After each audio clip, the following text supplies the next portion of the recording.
Beyond the physical attributes, the youngest son of Latin America's most recognizable revolutionary, Ernesto Che Guevara, has inherited another trait from his late father, his love of motorbikes. "I've always liked mechanics, speed, motorbikes, cars," said 52-year-old Ernesto, named after his father, over a cold drink in a Harley-Davidson-themed bar in Havana. So we feel a link to this myth, this figure. Despite the famous surname, Ernesto insists he is very much his own man. "I always try to not link things. Traveling the world by motorbike is my hobby, but we specifically came on this tour because Che lived for years in my hometown of Córdoba. If not, fair enough. So far, it's a business philosophy that has served him well. I don't know how long that is going to last, so I thought I had to jump through this window while I could." Others were directly drawn to the link to Che, including Eduardo Lopez, a fellow Argentine.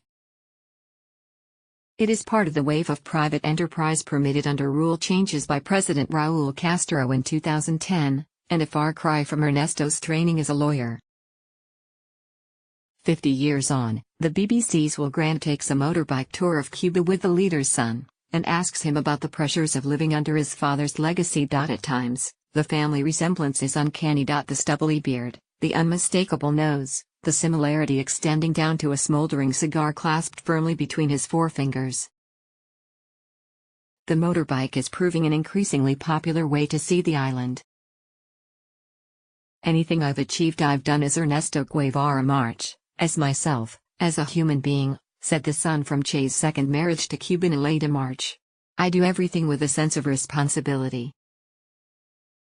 If it works out, then great." The tour group was a broad cross-section of nationalities including riders from the United States, China, Britain, and Argentina.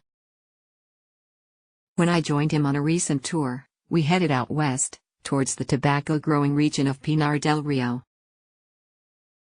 On October 9, 1967, guerrilla leader Ernesto Che Guevara was executed in Bolivia.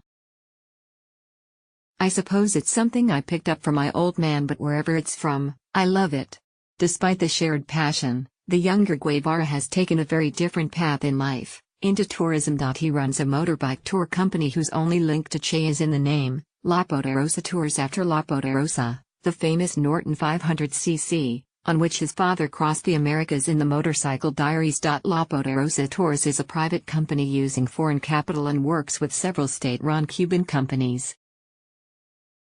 "Of course, he is part of the attraction," Eduardo said. "As a child I was interested in repairing cars and bikes.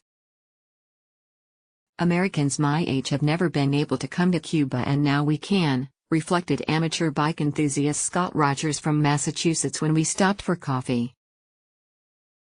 Heads turned on the streets of Havana as the fleet of Harley-Davidsons swept out of the capital.